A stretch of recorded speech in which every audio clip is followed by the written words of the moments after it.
Do you work in a school that focuses on teaching kids to self-regulate?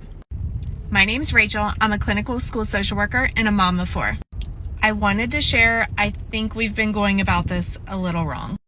You see, the kids that are struggling with self-regulation, they're pretty easy to identify. They're throwing chairs across the room. They're screaming obscene words at us.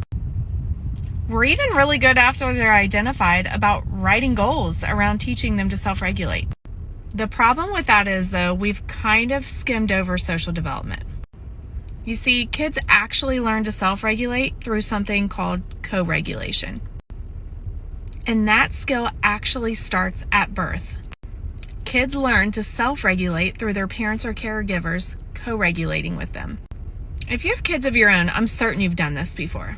The baby's crying in the middle of the night, and you pick them up, and after you try to feed them and you change their diaper, you soothe them, you just rock them, you shush them, you hold them. That age from 0 to 3 is so crucial. And when our kids didn't get that as really small children, it's going to be really, really hard for them to self-regulate. And there's a lot of pressure on us at school to be the ones that teach them all these skills to self-regulate. I mean, we help them build toolboxes. I do it. We build toolboxes to help these kids with all these different strategies they can use. But if they didn't learn how to self-regulate through actual co-regulation as a young infant, we have to go straight back there. Co-regulation looks a little different than expecting a kid to self-regulate. When we co-regulate with them, we do things like sit with them in the moment. You can throw the toolbox out the window at this point. We got to go back to the basics. If they'll allow you to give them a hug in that moment, you can hug them and breathe with them so they can feel your chest going up and down, so they can hear every breath.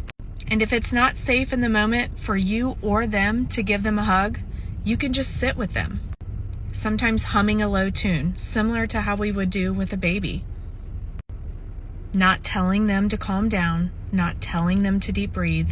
You are just there. You are present because the feeling will pass. Emotions never last forever. It will calm down. And when it does, that's when you can process with them what just happened. But take the pressure off yourself.